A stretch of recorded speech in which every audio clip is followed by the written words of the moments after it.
Sahana bhavatu, Sahano bhunaktu, Sahaviryam karavahai, Tejasvinavadhitamastu ma vidvishavahai.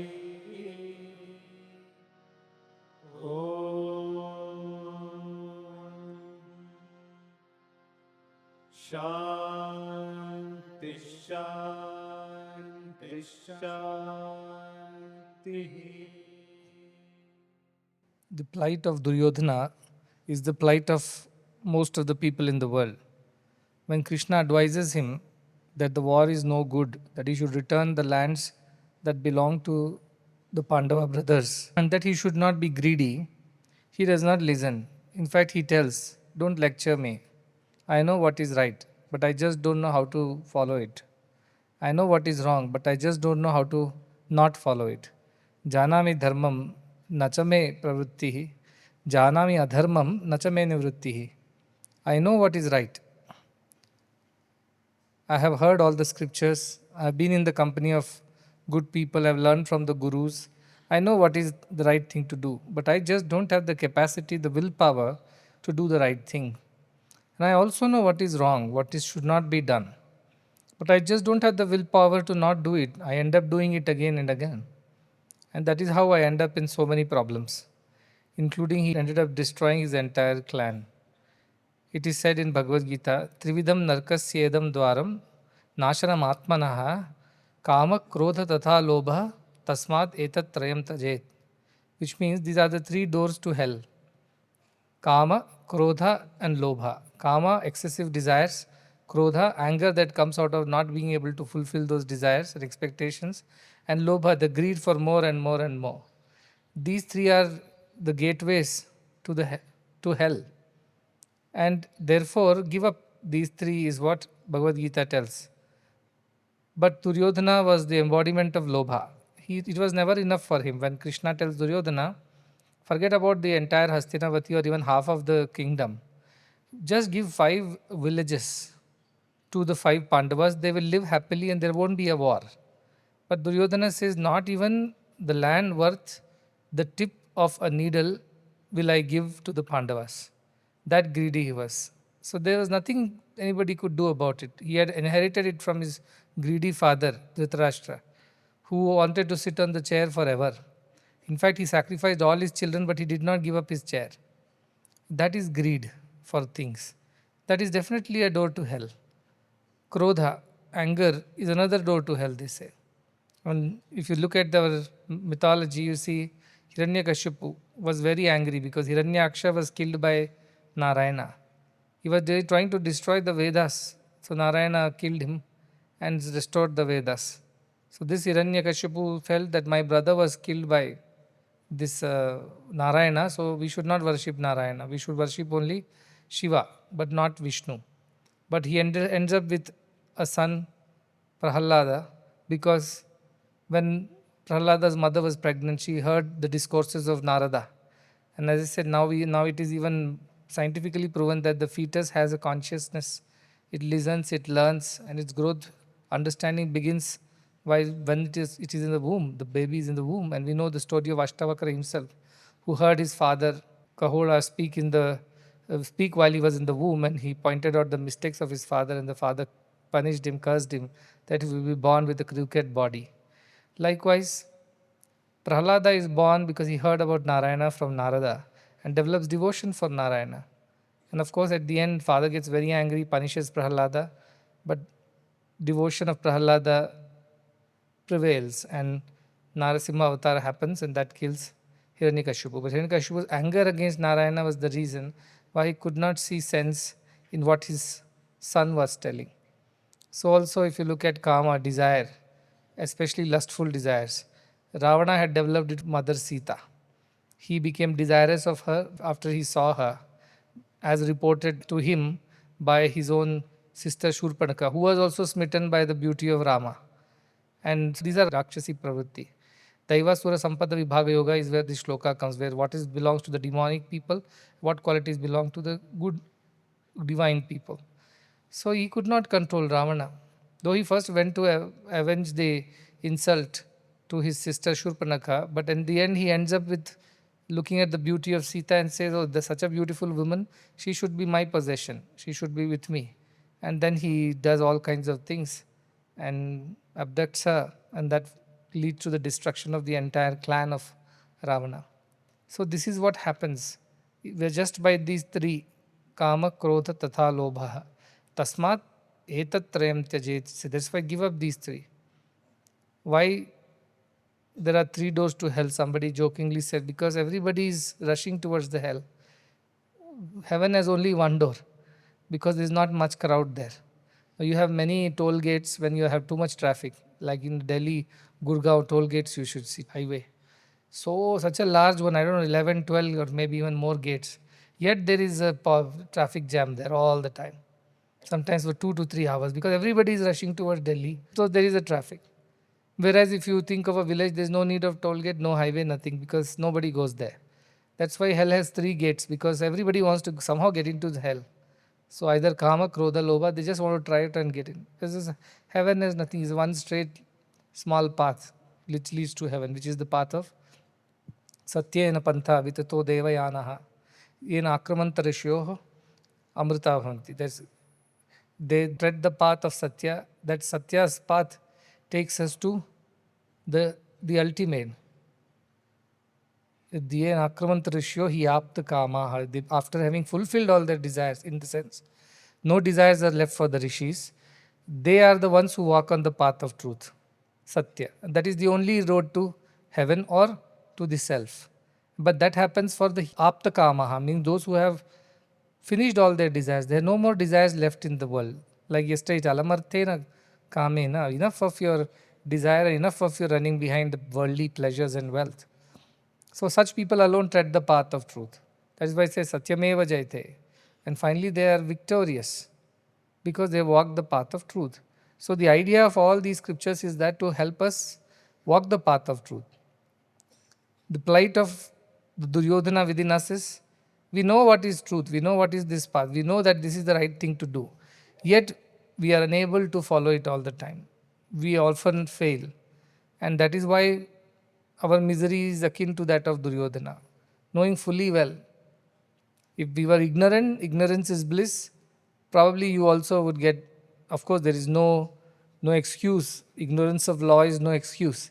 But then at least because you are ignorant, you were not taught, you were not told by any guru, you didn't read a scripture, so you were going on the wrong road, at least you can be forgiven for that. Benefit of doubt, you can be given.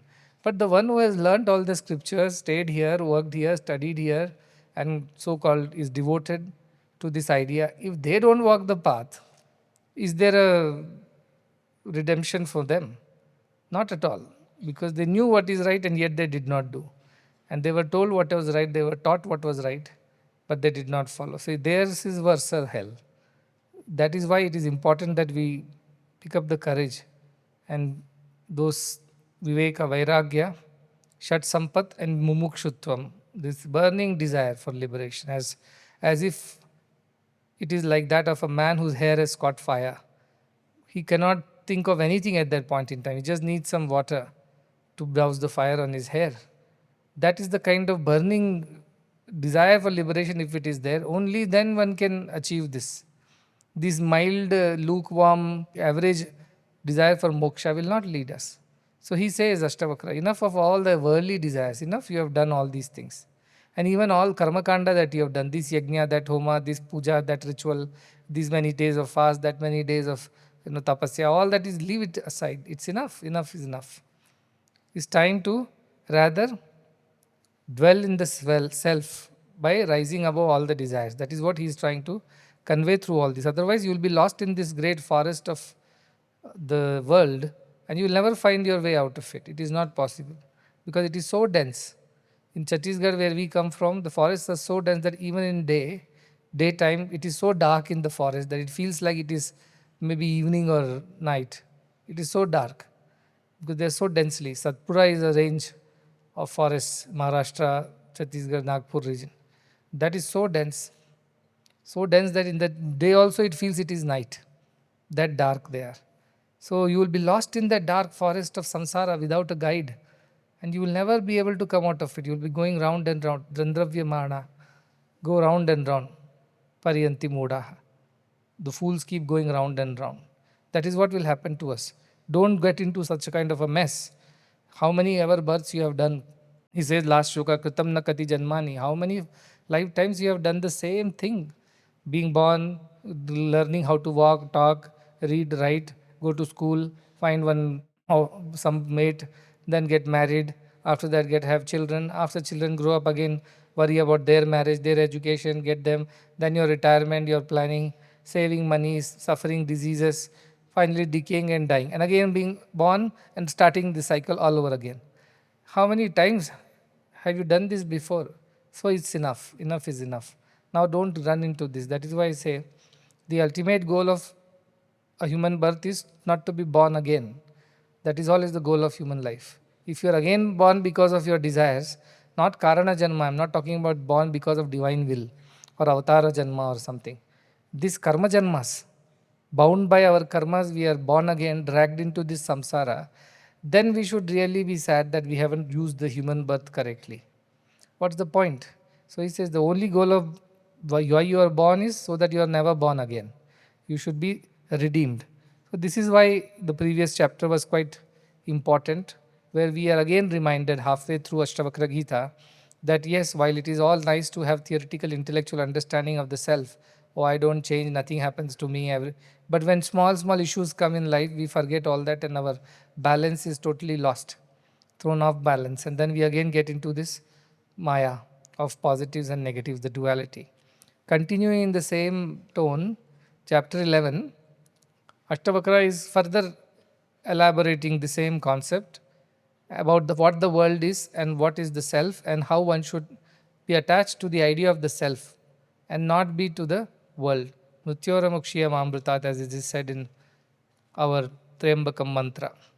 So in chapter 11, page number 93, the first shloka says, Ashtavakra Uvacha, Bhava Bhava Vikarascha Swabhavaditi Nishchayi Nirvikaro Gata Kleshaha Sukhe Naivo Pashamyati.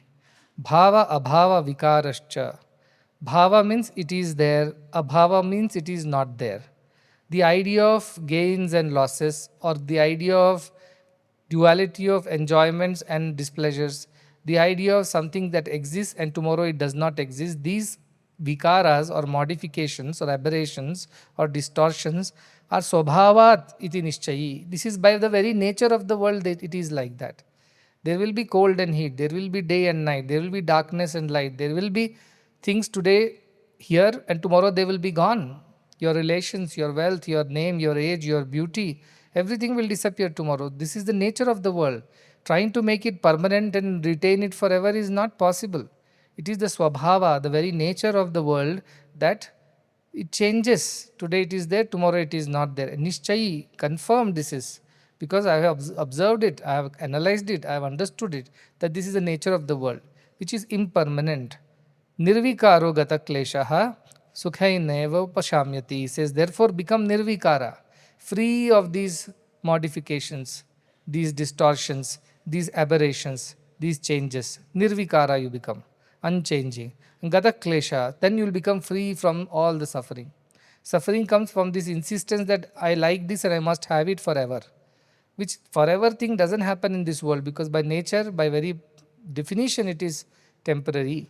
So get rid of this kind of modifications and be established in the unmodified, unchanging self. That's how you can get rid of all the klesha, all the sorrow or suffering, and sukhen eva upashamyati. And then indeed you will attain ultimate bliss and peace. Upashamyati. Sham means peace. So Shama. You will become peaceful in your body, mind and spirit. When will you become peaceful? When you stop demanding that you should have permanent joy out of this impermanent world. When you stop insisting like an immature kid that you must always be happy in a world which by nature is the house of unhappiness. Anityam asukham lokam imam pappe bhajasvamam, says Krishna. The definition of the world is anitya, it is temporary. Means it is there today, it is not there tomorrow. Asukham, and it is full of unhappiness only. We feel there is happiness. But Bhagavan used to say, pleasure is an interval between two pains. That's all is the nature of the world. People, when they come and say, Swamiji, we are very sad, I said, don't worry, this will change into happiness tomorrow because it is not permanent. And people come and say, we are very happy, then I said, you better be careful, tomorrow you are going to be sad because that is how it changes. So don't be too excited when things are going your way because tomorrow they are not going to be this way. And when things are not going your way, do not be too depressed and sad because that would change again. Because the nature of the world is always changing. It is Maya. Maya means that which is not there, but it appears to be there, like the mirage in the desert. It is not there. There is no water in the desert. Appears to be there. Like that, there is no happiness in the world. It appears to be there. This is the Maya. That is why Maya Rupena Samstita. Vishnu Mayeti Shabdita. Goddess is named. Ya Devi Sarvabhuteshu Vishnu Mayeti Shabdita. Who is called as the Vishnu Maya. The very Maya of Vishnu means the very illusory power of Vishnu. That is what you wield. You create all these nice things out of nothing and fool us all into thinking that all this is real, and we run behind all this like children. And then we suffer. And when we realize it's all a mistake, we come back to you and seek refuge at your feet. That is the game.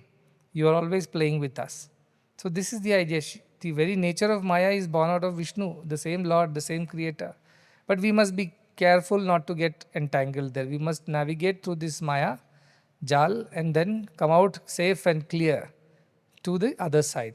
Because you've got inside some kind of a loop, and then to break that loop, and even to, if you think, okay, I don't want to go forward, let me go backwards and come out of it, even that is not possible.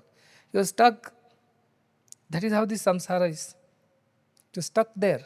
Once you get inside it, getting out is very difficult. You say, okay, I'll withdraw. Withdrawal also is not possible. So either you are able to navigate it, you are able to manage it and come out of it, nor you are able to withdraw and escape it. Both are not possible once you get into this samsara. Neither here nor there. That is the problem. That is the Maya. It creates all these illusions and makes them all appear so real that you really start believing it is all true. And then you don't know how to escape this. Even if you try your level best and even if you develop some kind of dispassion, detachment, you don't want to play the game anymore, you want to get out of it. Unless a guru is there watching you from top and says, okay, take right, then left, then right, then left, and you blindly follow the guru because you can't see a thing. You blindly follow guru's words and come out of it. If you doubt guru's words, doubt the scriptures, nobody can save you. So that is why this labyrinth. So he says, Nirvikara Bhava, become unmodified, unchanging. How do we change? One day we are happy, other day we are sad. One day we are very, very excited, other day we are depressed. One day we are successful, so we are jumping all around the place, and one day we fail, we go shrink into our shells. This is our life. This is our life. Daily we change. No, this is what mood swings they call it. Daily our mood decides what we are going to be doing. That is not the way. Equanimity does not allow you this. So be equanimous is what he's saying. How? By knowing that this is a magic show. This is a dream. This is illusion. This is not real. The moment you realize that, nobody can fool you after that. How can somebody fool you? Because you know the truth. Satyena Pantha, you're walking on the path of truth. How can somebody fool you? So none of this matters after that. You simply come out of it, and all the klesha, all the suffering of being stuck there between the dvandva of good and bad and happy and sad would be over with that. Once that is over, upashamyati, you will attain peace. Yesterday we discussed, peace is such a virtue, such a value. Everybody needs peace. Without peace, no joy in life. Peace is extremely important. And peace comes to you only when you have freedom. When you are bound, you cannot be peaceful. So you are bound or you are stuck inside a labyrinth, you are not peaceful. You don't know how to get out of it. That is why it is important to have the grace and guidance of a guru. But that is not enough unless you have Shraddha to follow the words of the guru. It is a bitter pill. It's a bitter medicine, but that is what works. And that is why the scriptures, though they sound bitter, yet we should remember we can't end up with Duryodhanas, knowing all the scriptures, yet saying we don't want to follow it. Why? Because it is difficult. Then we end up in a mess. But rather you say, yes, I believe these words are true, and no pain, no gain. Even in spirituality, sacrifices only can lead you to immortality. Tyage nahi ke amrutatvam manushuhu. That is when you are able to escape this rigmarole, this maze. Otherwise, you are stuck there forever. So this is the idea that Ashtavakra is saying, being firmly convinced that all this is illusory. So that's why don't put effort. Shatro, mitre, putro, bandho. Don't put efforts to gain relationships and feel good about it. These are unnecessary. These are all Maya, because tomorrow they'll be lost. Then you'll feel sad and you suffer. Because you got attached to something, you'll suffer. That's why sannyasis don't want to get attached to anything. Because the moment they get attached, they'll start suffering. A story I read about a sannyasi. He was going to the river to have bath, but he was very attached to his kamandalu. Kamandalu, you know, that water jug they carry everywhere, because they have to carry their water naturally, because they don't have a constant supply of water, or they don't live at home at some household. So they have to keep moving. So they carry their water. So when he want to enter the river to have bath, he thought if somebody steals my kamandalu when I am having bath. So he digs up the sand in the banks and put the kamandalu there and covers it up like with the mound of sand, like a shivlingam. Some people watch. This man is making a shivlingam out of this river sand. Maybe there is some ritual, you know, those cat basket stone people. So this man goes to the bath in the river. All the people also come to bathe in the river, but they think, oh, we have to first do the ritual of making a shivlingam out of the sand, then only we should enter the river, because this man made a shivlingam. So when he finishes his bath and comes out, there are hundreds of shivlingams on the river bank, and he does not know which one has the kamandalu in it now. So which one to dig and find? Like that our plight is. Remember, our people, the attachment of sannyasi to his kamandalu makes him go through this mess. So this is how we are. We think we are detached. We have read up some scriptures. We have done some rituals, some tapas for some time, and we start feeling that we are all floating now, no more on earth. But not true. Some small attachment somewhere will pull you down. Bharata's attachment to the deer pulled him down. Well, he could do nothing about it. At the end, he was born, karma janma, was born again, and that too in a lower yoni, that too in an animal birth, not even a human birth. So our desires are like that, very, very dangerous. Even the smallest bit remains, it brings us back into this world, and then all the other mess starts. So that is why even the last moment you have to be very careful. 99.999% you have got it right. That 0.001% you got it wrong, will start again. Start again. That is the sadhana. I was listening to one our singer teacher is there. His name is Fayaz Khan Saab.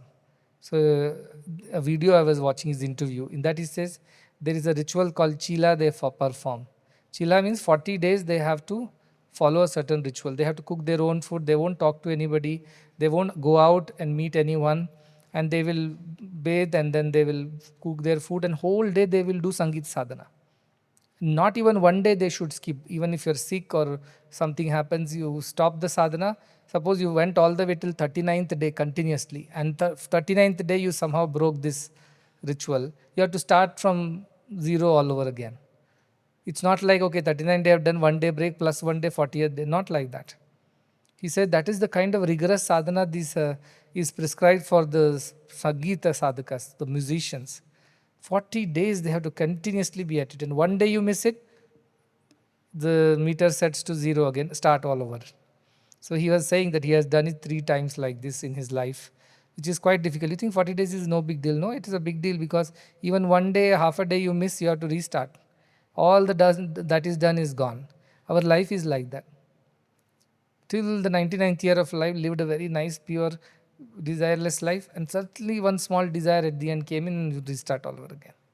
And next time you don't know whether you'll get an institution like this, such people who are like-minded, satsanga. Who knows whether you'll get all these things again. So this might be lost forever. Therefore be careful. Tasma jagruta jagruta, it says. Therefore be awake, be awake. Be awake in the sense, be alert. Thought that if this is lost, we may never be able to get back all this again. So make sure that you are alert and awake. That is the idea of this. In this world, as I said, I also wanted to quote from Mundaka Upanishad. We have that shloka, Dvasuparna Sayuja Sakhaya. So Jiva and Isha, means Parameshwara, they talk about. This mind is the Jiva. When soul is bound by the mind, it becomes Jiva. When soul is freed from the mind, it becomes one with the Paramatman. So two birds sit on a tree. Dvasuparna sayuja sakhaya samanam vriksham parishasvajate. Tayoranya pippalam swadvatti anashnan anya abhishagashiti. Two birds live on the same tree. One is a lower, one is the upper bird, to imagine. And both are of the same plumage, they are of the same species, they look the same. But the lower bird keeps on tasting the berries of the tree. Some days there are sweet berries, it becomes very happy. Some days there are bitter berries, it is sad. So it keeps on experiencing sadness and happiness based on the taste of the berries that it eats. But one day it looks up and sees there is another bird on the same tree. And that bird does not eat berries, it is always peaceful. Tayoranya pipalam swadvati anashnan anyaha. Anashnan anyaha, the one other one does not eat. Abhichakashiti, it simply observes, it simply looks around. Neither goes through happinesses of sweet berries nor the sadnesses of bitter berries. It is always happy. I mean, in the sense, it is always steady, sitting there. See, this lower bird gets very curious. How can another bird be like this? I am always suffering one day, enjoying another day. I am going through these pluses and minuses. But that one does not seem to get affected by anything. So it gets curious, it gets inspired. And then, hopping branch by branch, it reaches up, desirous to become like the upper bird, which is not affected by all these things, which is not interested in the berries, which does not desire for anything. It is just there, absolutely peaceful and steady.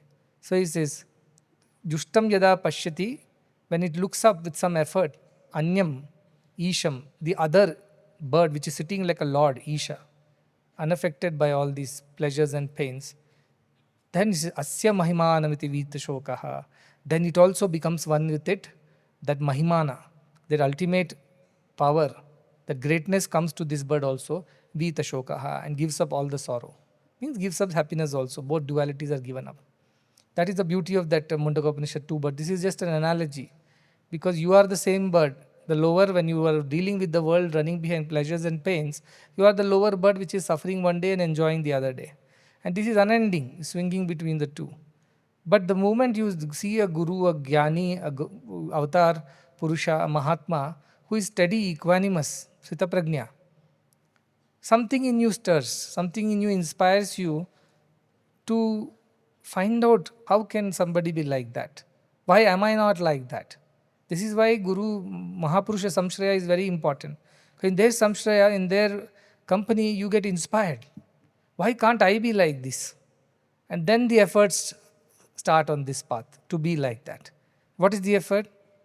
Jushtam, you have to put some effort, some spiritual efforts you need to put.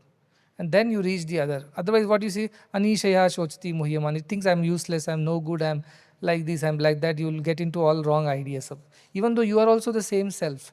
But because of your association with the lower idea of body and mind and desires and the outcomes, you suffer and you think you are Anishaya, means you are useless. You are slave. Your Anishaya means slave. Isha means master. Anisha means slave. You become slave. You live like a slave, suffering. Never ever able to break free from the chain of desires. But one day you see a great one, you get inspired. And you say, I also want to be like that. What can I do? How can I be? Then you start putting efforts and slowly rise in your spiritual efforts. And finally one day you will become one with your higher self. This apparition or this illusion of you being lower bird, of you being body and mind disappears. Once that's gone, you're free. You're free. That's what I was saying. Even if it's bitter, even if it's difficult, spiritual path is difficult. Dishitya, Shurastya Dhara, it's a razor's edge. But this is what ultimately gives us the ultimate joy. So, though initial days it may be very difficult, you might find it so tough to overcome this. But then, once you have gained that first stage you cross, the journey becomes easy. I was telling you, our stages are I to V to He, as Bhagavan would put it. I to V is the difficult stage. V to He is easy. The I to V is the most difficult part. Half the battle, 90% of the battle of your spiritual sadhana is moving from individual selfishness to collective selflessness. That's all. Once you overcome that first hurdle, the rest of the journey is very fast. It tests you in the beginning. Like our medical college, engineering colleges, selection by elimination is the process. They make it so tough in the first year that only those who have it in them, they will continue to the next year. Otherwise, most of them drop out. By design, it is like that. I to V by design is the toughest step, the steepest step, the tallest step. But once you cross that, the next ones are very easy. So that is how it is. The first step is very tough in spirituality. Giving up your individual selfishness is the toughest step. But after that only you become collective. You become society. Not anymore an individual. From Vyashti to Samashti. That first part if you cross, the tallest peak you cross, next ones are easy. From V to He is very easy, it's fastest. But I to V is the toughest. So this is where the problem comes. When the lower bird wants to become the upper one, the first few hops are very difficult because of the creatures of habit we are. So it's very difficult. So that is why I keep pushing people to do seva. Get into samashti, get into samashti. Simply from vyashti you want to jump to parmeshti is not possible. You can't just jump from individual to the divine consciousness. It is not easy. Maybe a few people, very exceptional cases, it may happen. But for the others, the regular path is, simple path is this. Do it gradually, slowly, organically. Which is from individual selfishness, come out and become a part of the collective, a part of the whole. Become selfless, do service, do sacrifice for others' sake. And that will help you quickly to go to the next step of He, which is realizing the divine. That is why the first step, that's why giving up your selfish things, making donations, doing charity, spending time in serving others, volunteering, all these are very difficult in the beginning. But eventually they start becoming the source of joy for you. And once you get used to it, you don't want to go back to your old ways. Because you find joy in this, not the joy in living a selfish life. So this is what the world is, temporary and full of sorrow and misery. And it keeps changing. It is never the same. It keeps changing. So what's the point in running behind it? Because once you catch hold of this, it changes into something else. So you just cannot permanently have anything here. So analyze this carefully. Do that Atma Vichara. And then come to a conclusion, not worth it. Not worth it.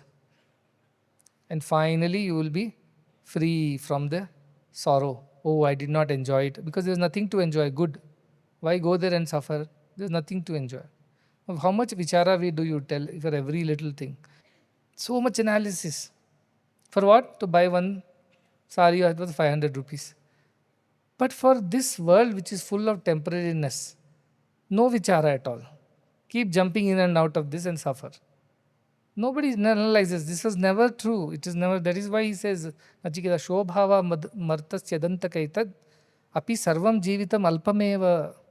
I know this is not going to be there tomorrow. What you are giving me today, it will disappear tomorrow. It is not going to be permanent joy. So don't fool me into this. Everything comes to an end here because it is the nature of the world. So why should I run behind permanent joy here, which is not going to come? Not going to come. So I want something that is permanent. I don't want something temporary. I don't want vikara of bhava abhava. I want nirvikara. I want to be free from these daily changes and modifications. I'm fed up with that. That is the nature you should develop, is what Janaka is saying. The second sloka is on page number 98. He says, Ishvara sarva nirmata nehanya iti nishchayi antargalita sarvashaha shantah kvapina sajjate. He says, Ishvara, the Lord, oneself, is the creator of everything, creator of all, the good, bad, ugly, everything is born of the same divine principle. In this world, iha, na anyaha. In this world, anyaha iti nishchayi. There is nothing else other than this. Everything is divinity only. In all situations, pratibodha viditam matam, everything see divine. Every Ishwar is the Lord, is the creator of everything. That is confirmed. It is a confirmed knowledge. Then what should you do? Antargalita sarvashaha shantaha kvapina sajjate. Antargalita sarva ashaha, of all your desires, asha, of inside, antara, galita, dissolve. Dissolve all the desires, because everything is same divinity. It is you only in all these different forms. Your consciousness only is manifesting. It's like I am desiring for my own hand. How beautiful is my hand? Can I have my hand? It is already yours. It is a part of you. You are a part of that. It is not different from you. Likewise, this world is just divinity. It appears like modifications. We get stuck with the modification and then we suffer. But you look into the reality of things, which is divine principle, equanimous, unchanging, unmodified, then there is no attachment at all. What attachment can you have? Everything looks the same. Suppose you go to a shop, like if the sari shop has the same saris all through the shop, what choice you have to make then? If the whole commercial street, all sari shops have the same sari, same design, same color, same print, same pallu, same everything, what difficulty do you have in choosing the sari? No difficulty, because there is only one available, there is no two available. So you'll pick up, your shopping will get over in 1 minute. That is the idea. You only see the Ishvara in everything, in the Jagat and Jiva. So where is the attachment to Jagat and Jiva? There is no attachment at all, because everything ekatvam anupashyati. Tatra ko moha kashokaha. Ekatvam anupashyati. The one who sees one, where is moha, desire, or shoka, sorrow of not fulfilling the desire? Where is it? Everything is same. Such a person cannot get attached to somebody, or does not want to detach from somebody. Remember that both attaching, detaching does not exist for such a person, because everything looks the same. Can these women go and tell, you know what, I got the best deal, best sari in this shop, the best color. The next lady will say, I also got the best sari, best deal, best shop, best color. Both of them will pull out their packet, it's the same sari. It's only foolishness to think I got a better sari. No, because there was no second sari at all. There was only one sari available in all through the market. Like that, there is only one Lord available in everything in the creation. Where is the question of getting attached to anything? So that is how one should look at it. So there is no attachment and there is no sorrow. That is how it is possible, how you develop that vision to see that Ishvara Sarva Nirmata, na anya, there is nothing else here other than the Lord in so many forms and names and attributes. And thereby, Antargarita Sarvashaha, dissolve all the wrong desires of your inside, wanting something and not wanting another thing. It is not possible, because everything is same. Where is the question of making choices and getting attached? Shantaha, so you will become peaceful. I told the moment desire is gone, you become peaceful. Desire is the one which disturbs the peace. If there is no desire, there is absolute peace. So become peaceful. And such a person, ko api na sajjate, such a person who is there anywhere, wherever it goes, whichever sari shop, won't get attached to anything, because all are same. All are same. Everything is same. The same design is available everywhere. Same color, same length, same price. Where is the question of suffering? I want to pick up this and I want to not have that. Everything is same. Only one goods is available. That is the way you should look at the world. All are made of the same self. Beyond the skin and the flesh and the bones and everything else, which we call as beauty, the ultimate divine principle alone is permeating everything, and you get attached to that and detached from this, then you will automatically see no difference. And because you see no difference, there is no attachment and no detachment. So no sorrow and no happiness. You will become equanimous. That Pandita Samadarshinaha, being able to see everything as equal is Pandita. Means that is the real Jnana. One who sees everything as equal, as same, as Lord. That is how, remember from Ishavasya, Ishavasyamidam Sarvam. Yat kinchat jagatyam jagat. All that which we see in the world, inanimate, animate, beautiful, ugly, everything is same Lord in different modifications. That's it. Same sugar in different sweets. Same gold in different jewelry. Same thread in different pieces of cloth. Same space modified in different rooms. It is the same thing. Once one sees that Ishvara Sarva Bhutanam, in everybody Ishvara only is there. What will happen? Tena tyaktena bunjita. You will start living with a sense of sacrifice. And Magudha Kasyas Vidhanam, and you will not steal from each other. How can you steal? You also got the same sari, I also got the same sari. Where is the comparison of superiority, inferiority? Where is my desire to steal your sari because yours is better than mine? No, because everything is same. So that equal vision, equal attitude is what is possible for a jnani. So he's telling you, be a jnani, and then you will never be attached to anything, because you can see through all the ephemerality, temporariness, superficiality of the existence. And you will not go after that, because you know deep inside this is what is there. A beautiful shloka comes from, I think it's from Vashishta Ramayana. It says, Dehavimanam galite vijñate paramatmani yatra yatra manoyati tatra tatra samadeyaha. When your body consciousness is dissolved, Deha abhimanam galite. Here he says antar galite sarvasha. All desires are dissolved. Then what happens?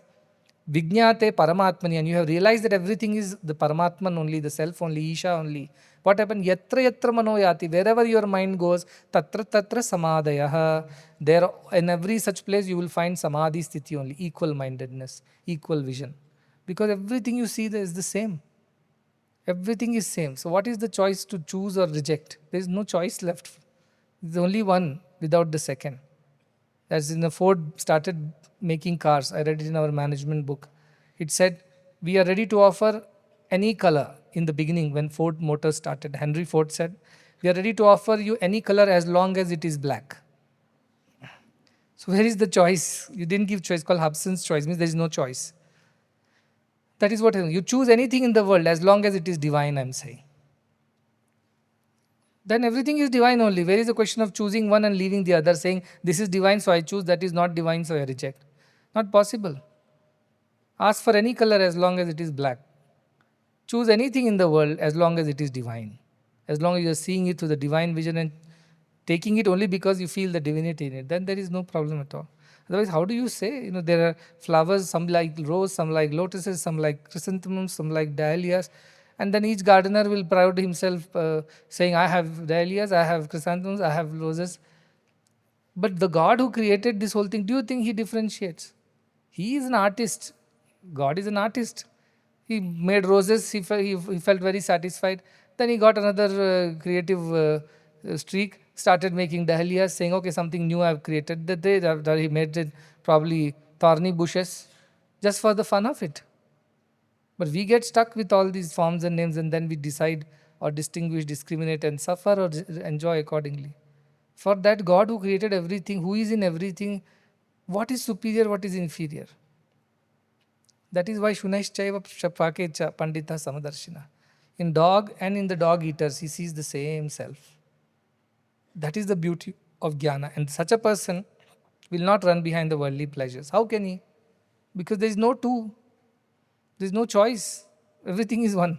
For such a person, there is no running behind the temporariness. So this kind of deep analysis of everything is what is required. When Tulsidasa's wife, Tulsidas was a newly married husband, very infatuated with his wife's beauty.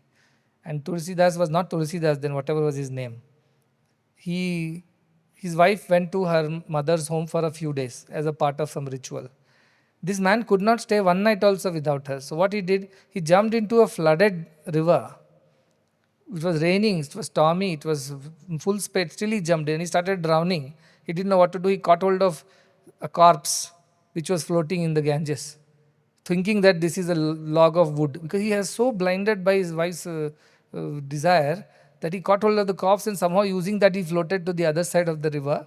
And there he reached the house of his wife, but it was all night and everybody was sleeping. He did not know how to disturb. So he thought of climbing up the pillar and go to the balcony. From there he can enter his wife's room, which was on the first floor. He did not know how to do. He used the snake as a rope and climbed up using a snake, it seems. Because he was so desperate to get to his wife. And when he gets inside his wife's chambers, she gets very angry. She says, what kind of attachment is this? What nonsense. You took such risks in this rainy night and floated using a corpse and climbed using a serpent. What has gone wrong with you? And she says, if you had shown even a fraction of this attachment to Rama, you would have had his darshan, she says. If you had shown a fraction of this attachment to the Lord Rama, you would have had his darshan by now. That is what changes Tulsidas. He says, she is my guru who opened my eyes to this blind infatuation for her and modified it into devotion for Lord Rama. Because I am capable of that attachment, I am capable of that perseverance, I am capable of that pursuit for whatever I want. I have no mind jumping into a flooded river, using a corpse, climbing a snake as a rope. I can take unimaginable risks to achieve what I am attached to. If only I can direct this energy towards the divine, I will attain divine also, isn't it? This kind of strikes him like a thunderbolt. And then he channels all his devotion, all his attachment, all his pursuit towards Lord. And he becomes a great saint. He gave us Ramacharitmanas. Ramacharitmanas is in Avadhi, which is a very simple language compared to Sanskritam. And those days, those people in that area, in Kashi and the surroundings, they would speak Awadhi. It was called Awadh. So all were speaking Awadhi. That was a local language. But Pandits took offense. They said Tulsi Das is diluting the scriptural sanctity of Valmiki Ramayanam, which was written in chaste, pure Sanskritam, and now he's made it available to all and sundry in a local, colloquial language, which is so bad. And they were against him. They wanted to punish him. And he cries out to God, saying that I have done it out of pure devotion to you. And these verses have come to me by your grace. It is not exact copy of Valmiki Ramayana. It has his own version. He has his own interpretations. His shlokas or chaupais they call it. Like we have 2 lines is shloka, 4 padas. Chaupais also have 4 padas and they make one verse. Mangala Bhavana Amangala Hari. They have a tune, and in North they have mandalis of Ramcharitmanas. They go home to home on every other day and they sing. Priests of the Varanasi, those holier than thou types. They said, no, we will not accept this. This is blasphemy. This is heretic. This we are not going to accept. So Tulsidas, and they want to burn his book. But what does he say? I will put it inside the temple of Kashi and let Lord Vishwanatha decide what is right, what is wrong. I do not know. You do not know. Let the Lord decide. And he places his manuscript inside the temple, it seems. And they close the doors of the temple. And when they open the doors again, there is a symbol of Trishul on the manuscript. And 3 words appear, Satyam, Shivam, Sundaram. First time, Satyam, Shivam, Sundaram is never written in any Vedic scriptures. These words were given by Lord Shiva himself, who defined the quality of his book, Ramcharitmanas, in 3 words. Satyam, it is truth. Shivam, it is auspicious, good. Sundaram, it is beautiful poetry. That is how Lord Shiva signs it off. And then Ramcharitmanas becomes our day-to-day, in the whole of North, everybody sings Ramcharitmanas. Especially Sundarkand is something everybody does that part. It is a very popular thing to do as a ritual. So the idea is that Tulsidas was so infatuated with his wife that he was ready to take any risk. But once he directs his energy and his devotion towards God, he attains God also. So are we not capable of attaining God? If you tell, no, I have no focus. How you don't have focus? When you're playing cricket, you have all the focus. When you're watching a movie, you have all the focus. You remember dialogues, music, background music, everything. When you are watching your favorite game, you remember every ball, who scored, how much run, and what time, what happened in 1970s, 80s, everything you remember. How is that you have memory for all that? Where is that concentration coming for? Or you say, I love somebody so deeply, dearly that I can do anything for them, and you really end up doing a lot of things. You're ready to make so many sacrifices to win their affection. You go to any extent to achieve so many goals and ambitions in life. Where is all that energy, focus, and concentration coming from? Are you not capable of it? You are capable of it. Then why it is not helping you attain spiritual things? Because your interest is not there. Like Tulsidas was very capable of all these stunts, but for his wife's sake. But the moment good sense prevailed, and he shifted all the focus towards the right things, he attained God. Janami dharmam. We know what is right, nachame pravritti. We don't have the capacity, we don't have the focus. No, you have the focus, you have the ability, you have the concentration, you have the capacity. But you are directing all these towards the wrong cause, towards adharma. Direct the same thing towards dharma and see what it can achieve. It can achieve God as well. So nobody who comes and gives me excuse, I am capable of nothing, I tell you are just fooling yourself, you are lying to yourself.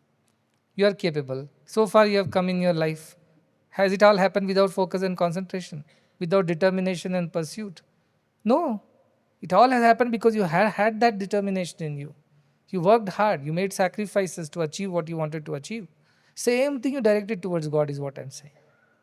Then you will attain God also. Wherever your focus is, that is what you attain. It is so powerful. Mind is so powerful. You can attain anything.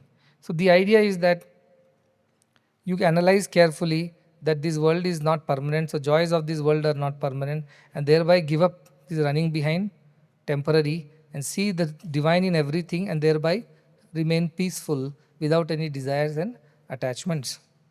The next shloka 11.3 says, Apadah sampadah kale daiva deveti nishchayi Triptah swasthendriyo nityam na vanchati na shochati. Apadah sampadah kale. Bad times and good times. Apada means bad times. Sampada means good times. So Apada Sampada Kale, these bad and good times are a part of this world. Just now we remember Bhava, Abhava, these dualities are part of the world. What does he say?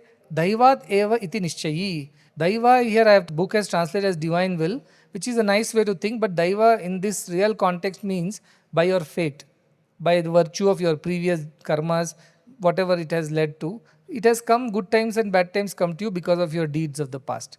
You call it your bhagya, you call it your fortune, you call it your fate, whichever way. So by that you experience the good and bad times in life. Iti nishchayi, again it is a confirmed truth. All these shlokas says iti nishchayi, iti nishchayi, iti nishchayi, because Ashtavakra is trying to reinforce this idea with great emphasis that this is the nature of the world. Be confirmed in this. Don't be confused. Don't be doubtful. This is how the world is. And so the good times and bad times will come to you naturally as a result of your fate, or even better way looking as whatever divine will. Some people say divine wills, but why would divine will bring us bad times? My question is that.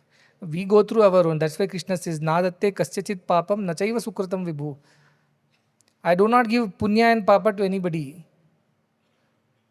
They suffer their own fates, their own karmas. I do not destroy somebody's happiness. That is not my job. So Deva Deveti Nishchaya, this is done by your fate, you have done in the past lives. And he says, Triptaha, therefore become satisfied. Whatever comes, be satisfied and happy.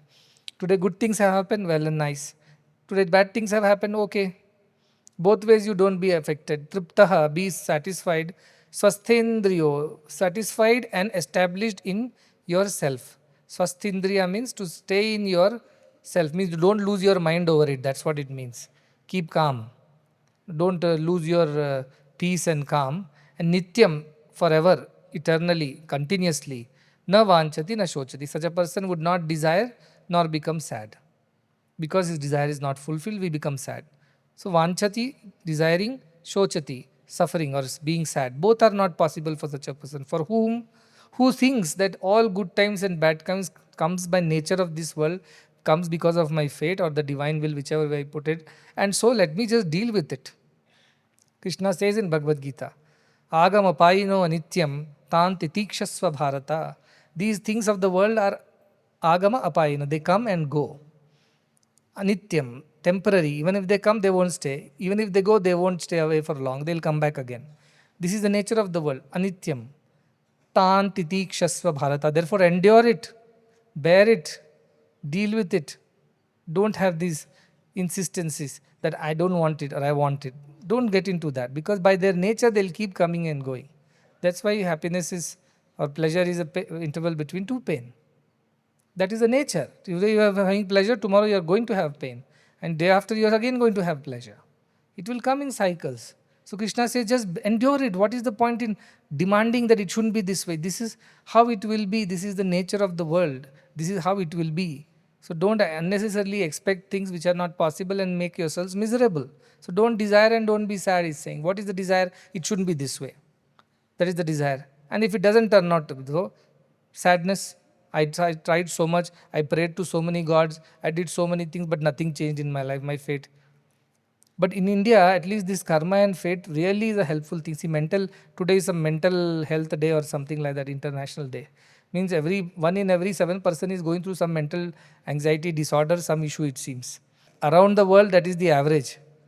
So I thought, why do they get into these mental issues? You tell me. Because of desire and outcomes of it. What else is mental issue? Mind lives by desiring, no? That is the nature of mind. Vikalpa, sankalpa, vikalpa, sankalpa, vikalpa. That is the nature of mind. It desires, it thinks, it desires, and then it doesn't get what it wants. It insists, I want it this way only. I will not have it another way. But by nature, the world is not like that. It does its own thing and you have to deal with it. But they don't know how to deal with it because they don't know this Ashtavakra Gita and the wisdom that the world by nature is like this. You can't have it your way. So they suffer because they are fighting against something that is not possible to be changed. And then eventually they end up in mental issues. So if you know these truths and you accept, then there is no going to be confusion. You know lemon is going to be bitter. So you're prepared for it, right? When you're tasting lemon, you're mentally prepared. This is going to be a sour and bitter and all that. When you are eating a banana, you are expecting banana to be sweet and soft. Now suddenly banana becomes sour, that is when you get a shock. But it is not so. You came with the expectation that lemons should be sweet, and then you licked and got a shock, and then you say, how can lemons be bitter or sour? I thought that is how lemons are. This is their taste. God created lemons like that and bananas like that. You can't have it your way. You can't, genetic modification, not required. This is how things have been created. You have to accept this. Tantirikshasva Bharata, accept it. When bad times come, accept it. Endure it. When good times come, take it in your stride. Accept it, endure it. Don't have to get excited or depressed in either ways. Why? Because it is coming by the virtue of this cycle of karma and karma prabhavas, by your fate, by that daiva. It is coming. You can't wish it away. That is how it is. So accept it. See, such a great idea for mental health issues. Acceptance is a great, great, great virtue. Once you accept things, half of your anxiety disappears. It comes down. Because you have accepted this is how it is. Suppose you are going to Bangalore and your Google Maps shows there is a huge traffic jam near Hebbal, and that's going to delay you by 1 hour. What are your choices, you tell me? In front of you there are cars, behind there are cars, on right there are cars, left there are cars. There's nothing you can do about it. You can't take a U-turn, you can't cut across, you cannot jump the lane, nothing you can do. What is the choice that you have, you tell me? You complain, cry, you curse everybody. You say Bangalore is like that, traffic is like that, roads are like that, no management, no proper. Keep cursing. Does it help is my question. Does it help you that 1 hour that you are stuck in a Hebbal flyover? Does it help you at all? In fact, in that anger, you might go and dash a car here and then make it worse for you. What do you do? Turn on Sanatan Vani, listens to the nice discourse, bhajans. Enjoy that 1 hour. Oh, God has given you 1 extra hour to listen to good things. Turn it into an opportunity. You can do anything with your time, right? It all depends on your mind. 1 hour you can curse everybody on earth. Curse your fate, curse. Or 1 hour you change it into a spiritual discourse and listen to and learn a little more. And you will never know when the 1 hour has passed. This was a trick our ancestors had. Whenever we went and complained to them, this is not going wrong, that is not, and all will be okay, everything will be okay, they will say. They know that it may not be okay. But what's the point in telling like that? Everything will be okay. Have patience. God is good. There is always delay but no denial in God's court. Some nice things they will tell you. Worst thing they'll tell you, some karma of the past must be the reason why we are going through what we are going through. At least it helps you to deal with the situation, isn't it? Now you don't want to accept that situation and you want to fight and resist and complain and cry. It doesn't make things better. It makes it worse. You get into mental depressions. Whereas so many people in India I have seen, I've personally met so many devotees, they have gone through tremendous tragedies in life. But at the end they say, whatever Swami wills, he knows best. Some karma I must have done, some bad things I might have done in the past. That is why I'm going through what I'm going through. Let it be so. Again, a beautiful song comes to me from a nice movie. I don't know the movie, but the song's lyrics were that. And somebody sang in front of Bhagavan this song. जितने चाहे दुख दे दे पर दुख सहने की हिम्मत दे. Give me as many sorrows you want, oh God. I'm not asking you to take away all the sorrows, but just give me the strength to bear it. That's all I'm asking you for. I'm not asking you to take away my miseries. That is my own fate. I have done it to myself. I know that. I'm not expecting you to do anything with it. Let it be. I'll endure it. But just give me the strength to endure it. That's all I'm. जितने चाहे दुख ले ले पर दुख सहने की हिम्मत दे. Himmat, that courage to deal with my sorrows. That's all I'm asking you for. How wonderful. Accepted that bad times are happening because of our own reasons. And I can't do anything about it. I can't change it. I can't wish it away. I can't beg and beseech God to remove it from my path. It won't happen. But yes, I can ask God to give me the strength to go through it. सहारा ले मेरे मन भगवान का, क्या जाने कब साथ कोई छोड़ दे, पता नहीं इंसान का. Who will give up on you when nobody knows? So mind, you depend on God only, not on the world. That is the idea of the song. But the most beautiful line was this that I remained with me was, I'm not asking you to remove my pains and sorrows. That are my own creation, my own karmas, which is why I'm going through what it is today. But just give me the strength to go through it, oh God. Let me not complain and cry. Let me just endure it. Give me that strength. That's a great thought. That is what he's saying. Is Daiva Devatincha. This is happening because of your fate. But you remain steady. Truptaha. Accepting it. Swastindriya manaha. Swastindriya means be in calm mind, calm demeanor. Do not torture your body or mind for any sake. And do not desire. And then do not be disappointed when your desires are not fulfilled. Live a life like this. That is the right life. It is what he's saying. How beautiful. In one of the dramas in Puttaparthi, there was a scene where these Pandavas were going through tremendous misery. They had lost everything. They were made to go to the forest, and with Draupadi and these Pandavas and nowhere to go. And Kunti, they were just roaming around. And they were very in a miserable state. At that point in time, Dharmaraja wanted to give up. So in the forest, Krishna appears from nowhere, and he takes out a pin from his hair and takes out a leaf, a palm leaf or some leaf, and scribbles or embosses some letters on it and folds it and gives it to Dharmaraja and says, open it only in the worst of the times. Don't open it any other time. When you think nothing is going to work and this is the lowest point in your life, only then you open this leaf and read. And he had scribbled on that something. And that Dharmaraja tucks it under his crown and keeps it with him always. So once upon a time that Bhagavan had directed this drama with great interest. And then he told that at that point in time when they are in the lowest moment of their lives, then Dharmaraja will pull out that leaf which is folded and tucked inside his crown and open it. And what is written on that? He thought some great secret Krishna would have written that now do this and you will get rid of all your sorrows. He has written, Edat api gamishyati, etad api gamishyati, this too shall pass.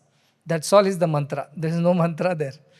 That you chant this and suddenly wealth will flow or some great things will happen, somebody from somewhere will come and rescue you. Nothing. Krishna did not assure anything. He just said, this too shall pass, endure it. When people also bother me with things which I know is not going to change, I tell them, endure it with prayers. That's all. Endure it with prayers. This is the best that can be done. If anything better could have been done, God would have done that. If nothing is being done, just accept it. This is the best that can happen at this point in time. It may not be how you want it to be, but endure it. And accept it and endure it. Half of your problems will be solved. You can think better, you can deal with life better. That is why it is so important to have that courage. And that courage comes from devotion. Faith in the higher self. Faith in the perfection of creation. Faith in the divine, which is always watching over everything. And nothing is without the divine will. So this is what gives us the mental strength, the resilience that we talk about to deal with life. As life throws lemons at you, we make a lemonade out of it, as they say. This is what a Jnani would do. A Jnani will cry over lemons. Why did I get lemons? Why not apples? That's how it is. So this Ashtavakra Gita is so very practical. These chapters are very practical. Yes, we have discussed all the consciousness and unchanging the reality, but have we attained it, experienced it? No. Only intellectually we have remembered those slokas, memorized them. But these are the practical tips. That's why Ashtavakra is very practical. After sometimes it gives you correct tips how to deal with things in life and still try to be established in that self which is consciousness and steady. So these are the things he says. You will come across bhava, abhava, losses and gains. How do you deal with it? No, that is the nature of the world. First accept it. Then deal with it. Become desireless, nirvikara and deal with it. Then he says that is not enough. Remember, there are going to be choices that you have to make.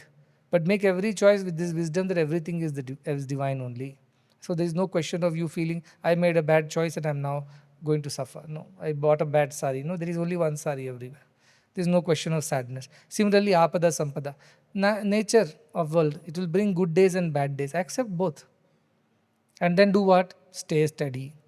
This too shall pass. This too shall pass. Etad api gamishyati. This too shall pass. That is how we survive in the world. There is no other way. Otherwise, the karmas of our past, they'll never leave us. Prarabdhas are there. Sanchita karmas are there. Agami karmas are there. You know that. Sanchita are all those which are there with you, like a person who is shooting arrows using his bow and arrow. What does he have? He have arrows in his quiver behind. He has an arrow on the bow right now which is going to shoot, and there is an arrow which has already been shot. There are 3 types of arrows he has. These are the 3 types of karmas that we have. The one which are in our quiver, which are not yet used, but they are called sanchita karmas, accumulated actions which are there. They are going to bear results in the future. 2, prarabdha. Prarabdha is what which has already been shot. It's in motion. So it is going to hit the target. Nothing you can do about it. Can you change it halfway through? No, not possible. It's going to go and hit the target. So you are going to suffer the consequences. And third is agami, which is on your bow. You are about to shoot that. And before you shoot, you can decide, should I shoot? Should I not shoot? There is a possibility. So prarabdha, there is no possibility. It's already gone. It's like word which has left your mouth. It's an arrow which has been shot. It can never be retrieved. So that you have to go through that consequence. That which you are going to continue, so you are going to undertake new actions, you can do it wisely. And those which are there with you, you can decide not to bring them into fruition by jnana. When you become a jnani, your sanchita and your agami are taken care of. Prarabdha still you have to go through. That is why even Ramakrishna Paramsa or Ramana Maharshi, they all went through what they went through from the prarabdha point of view. So that is how it is. So these karmas we cannot escape, but when we are going through the consequences of it, accept it. That is why it keeps us as Indians very resilient as a culture. Because something goes bad, what do we say? Mera hi karma hoga. It's some karma of mine which is making me go through this. At least you don't blame people around and complain and make it worse. You're able to accept it. And if something good happens, what do you say? Bhagwan ki ichha, Bhagwan ka prasad. God has given this, God's mercy. You don't develop ego and arrogance. So this is how devotion helps us to deal with the world. I had written down to tell, I love that Kabir Das song, Bala hua, meri gagari phuti, मैं पनिया भरन से छूटी मेरे sir से टली बला. Good that my pot has broken. Now I don't have to go to the river and fetch water again and again. I can play with Krishna today. Bhala hua meri mala tuti, he says. Good that my rosary, the beads that I turn, has broken. All the rosary has got scattered. Bhala hua, good. Why? मैं राम भजन से छूटी.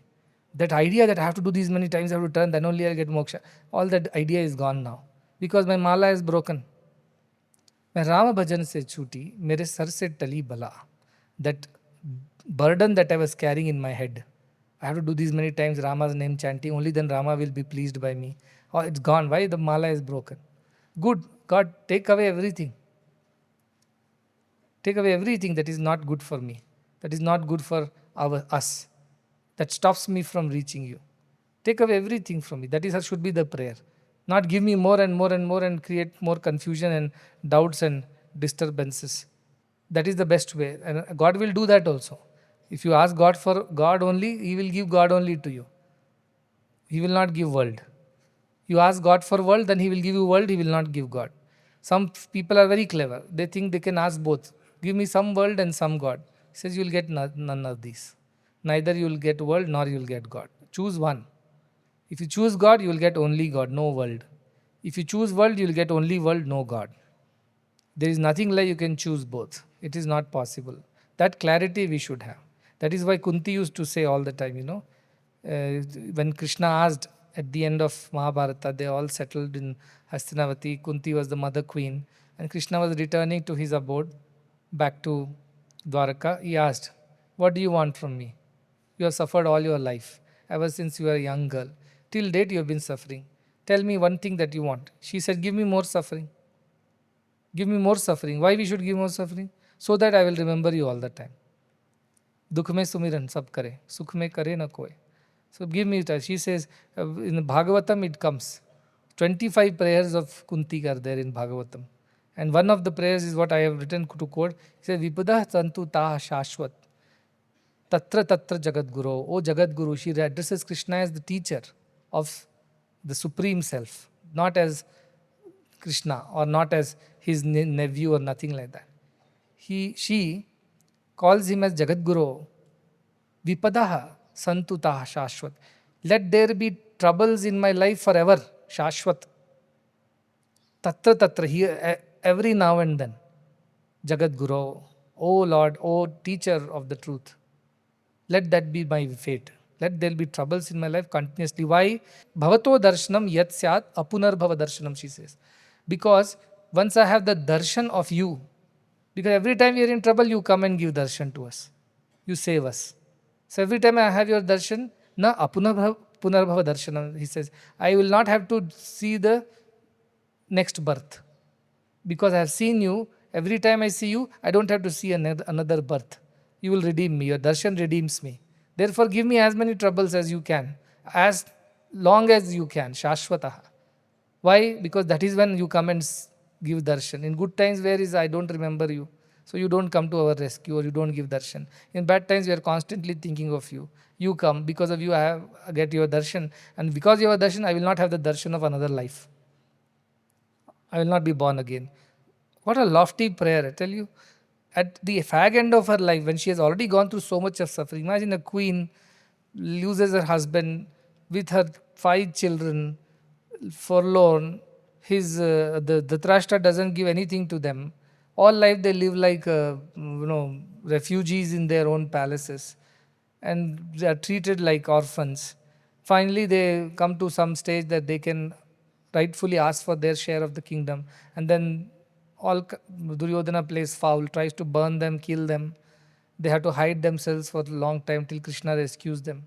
And then again, when they get back their kingdom, again they lose it in the game of dice. Again they are thrown into the forests. And this lady Kunti has suffered all this, all her life. And finally, after all these wars, maybe after 100 years, she is in a position to enjoy some peace. And then Krishna asks, what do you want? He says, I don't want this peace, I want troubles. Why? Because that is when I see you. That is when I remember you. If there is no trouble, then I don't remember you. That is the idea. Now, how beautiful is the devotion? That way you see. The one who really wants God will ask for God only, even at by praying the price of having troubles in life. That is what I am saying. Who is more important? That's what we should say. 103, the next shloka. It says, Sukha dukhe janma mrityu daiva deveti nishchayi sadhya darshi nirayasaha kurvannapi na lipyate. It says Sukha dukha, same tone of the previous shloka. Sukha, happiness, dukkha, sorrow, janma and mrityu, birth and death. Daiva deveti nishchayi. It is also because of our fate. How long are we going to live? How happily we are going to live? When are we going to die? All this is already decided. There is nothing you can do about it. There is nothing you can do. I believe Michael Jackson tried to live forever. He had 50 doctors attending to him every single day. Wherever he'll go, he'll fly them all with him. And they will check all his parameters every day. Yet he died all of a sudden. Nobody could do anything. Who can change the date of death? Nobody. That's why he's saying that these ideas of you are going to lead a happy life or a sad life, when you are going to be born, when are you going to die, these are all decided. Daiva means your fate has decided all these things. How are you born in a certain person's house, in a certain way, rich or poor? All this is decided because of your previous life's karmas. So there's nothing you can do about it. Accept it. Don't complain, why these are my parents, why I was not born in a rich family. Nothing you can do. Why I was born in this day only, why I was not born on another day. Nothing you can do about it. Accept it. Similarly, death also will come to you at a certain date and time. Accept it. And in between date of birth and date of death, you will go through a life which will have its own ups and downs of sukha dukkha. Accept it. Accept all these things because this is confirmed that is how this world works. Nishchayi is completely confirmed. Sadhya darshi nirayasaha. Therefore, see what is to be done, sadhya. What can be done within these constraints of birth and death and the ephemeralities and dualities of life. What is possible to be done? See that nirayasaha, become dispassionate and live in such a way, do your actions in such a way, then kurvannapi na lipyate. Even though you will be engaging in action, you will not get entangled in it. You will not get stuck in those actions. Those actions won't bind you. Why? Because you are just doing for doing sake. It is not to enhance your life or better your quality of living or improve your happiness quotient or none of these desires are making you work. You are working because by fate you are born in a certain way, you have certain aptitudes and skills. These are the opportunities and challenges that God or whatever it has come to you by your fate. You deal with all of that with equanimity, without any desires. Even when you act in the world, you will not be bound by the world. Because karma, if binds you again, one more birth will happen. And he'll go on and on. So he says the secret of not having another life is, no, don't be bound by your actions. And how can you not be bound by actions? By not being insistent and demanding unrealistically. This has to be this way, it can't be this way. Just accept everything, see what needs to be done. He says here, no, Darshi, Sadhya Darshi. See what needs to be done and do it for the sake of doing it. That's it. And be done with it. It was given to me to do this. I was born this way. Like you remember that Vyadha Gita from Mahabharata. How the butcher teaches the wisdom to this young aspirant who was seemed to be very, very knowledgeable. He was meditating under a tree or something like that. And then he burns the crow, and then the crow and goes up in anger and asks for food, and the housewife who is there inside, she says, I'm serving my husband, I cannot come out. You wait. He says, I am very hungry, you better come out and serve me. Then wife says from inside, who do you think I am? I am not a crow that will be burned by your anger. Then he's shocked. He says, how did you know that I just burnt a crow because it shat on me? And this wife says, what is there to know in that? I am just doing my household work and I do it sincerely as because this is what is given to me. I am born in this way. I am a housewife and I have to serve my husband, my family. I do my job well. That is how I have all these powers. It is not something I strive or I crave for like you in the forest. These come by nature. That's what whatever sadhya, darshi, whatever comes, you see it and do it. And then he says, how did you? Then she sends him to the butcher, the hunter butcher. Says, he's my guru, you go learn from. When he goes to meet that butcher, he says, so smelly and stinky and the place is dirty with all these pieces of flesh lying everywhere and flies hovering and things like that. And then he says, I don't know whether I've come to the right place, but that lady said so, so I've come. He says, yes, you have come to the right place, but I'm busy right now. I have to clean up my parents, give them bath and all that. After that, I'll come and teach you the wisdom of the self. So he teaches him the wisdom of the self. Now the butcher says, you will think a butcher, such a lowly birth, killing animals for a living, and how can he attain self? That is our understanding of what works, what does not work. Divine understanding is different. The butcher says, this is what I know. I was born in a butcher's family, hunter's family. I know no other skill. This is how I can feed my family, feed my parents. I don't know anything else. So I just do my job as part of my duty. I don't think so much like you, whether I'm doing sin or I'm doing merit, whether this will lead me to moksha, not lead to moksha. All that I never thought about. I just did what was given to me by God. And that is how I have attained the perfection. So simple. This is what he's saying. Sadhya darshi. See what needs to be done. This is what God has given you to do. Don't demand, don't cry, don't complain. Just go with it. Go with the flow. And then, kurvannapi na lipyate. Even though you will be acting in the world, it will not bind you. There won't be another birth because of which you will come back and suffer again. Bhagavad Gita also has a nice shloka which says, Yoga yukto vishuddhatma vijitatma jitendriyaha sarva bhutanta bhutatma kurvannapi na lipyate. The one who is yoga yuktaha, who is established in this yoga of the self, who knows he is the self, is not the doer, is not the enjoyer. Vishuddhatma, he is pure hearted. He has no desire, so he is pure. Vijitatma, he has conquered his lower ideas of body, mind and senses on the seeking of pleasures in this world. He's conquered Vishuddhatma, Vijitatma, Jitendriya, has conquered his senses. Sarva Bhutatma Bhutatma, who sees only oneself in all the beings. He doesn't see them different from each other. Kurvannapi na lipyate, such a person, even if he acts in the world, is not bound by the world. Is not bound by the world, bound by the karmas, bound by the sukha dukkha. Labha, alabha, jaya, ajaya, not bound by any of this. That's why Krishna says it is very easy. Live in the world, let the world not live in you. Do what needs to be done. It's given to you. Today I cannot complain. Why I have to be a Sadguru? Why I have to take this responsibility? Why I have to? It is given to me, that's it. It's not something I desire to be or I don't desire to be. Both don't exist. It is a part of what has been given. So sadhya darshi, nirayasaha. Without any desire for anything, it's been given to me, I am doing. I am a butcher, that is my job, God has given, I am doing it well. I am a doctor, and God has given the job, I will do my job well. Not for fame, name, money, recognition, rewards, nothing. It's just because I must treat the patient well, that is my job. A cleaner should clean the thing better. A teacher should teach everybody well. Everybody who has got the job to do, they should do their job, that's it. That is karma yoga. And karma yoga also leads us to perfection, right? Yoga, karmasu, kaushalam. Yoga is perfection in what you are doing.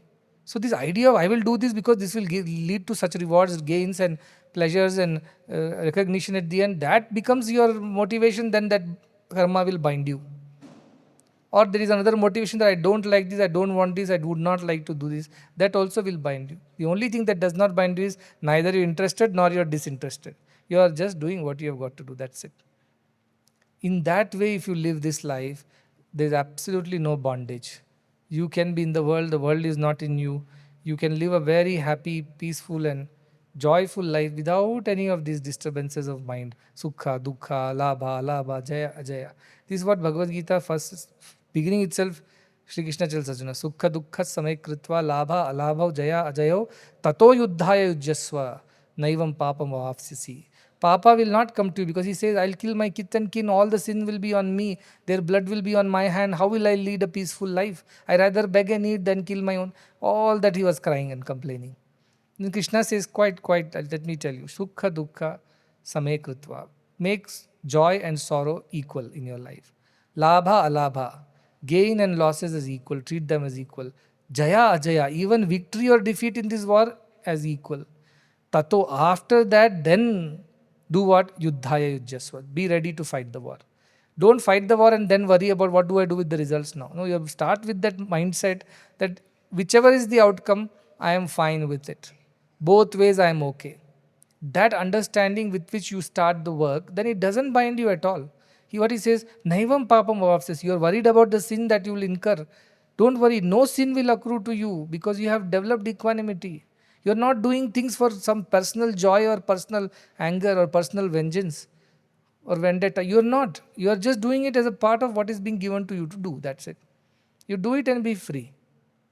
That is the idea of Karma Yoga. That is what he is saying here. In this world of action, you have to engage in some action. Last time he said, don't engage in any action. Enough is enough. But is it possible? Next day we wake up, we brush, we eat, we do whatever is required, we have to deal with people. Is that not an action? That is an action too. Howsoever small and limited it is. Then how do we get rid of this karma cycle? This is the cycle. You develop this equanimity, get rid of this idea of sukha, dukkha, and which is a part of life. Accept it as a part of life. It will happen. One day things will be good, one day things will be bad. And that is how you overcome these lower ideas and you are able to live a free life.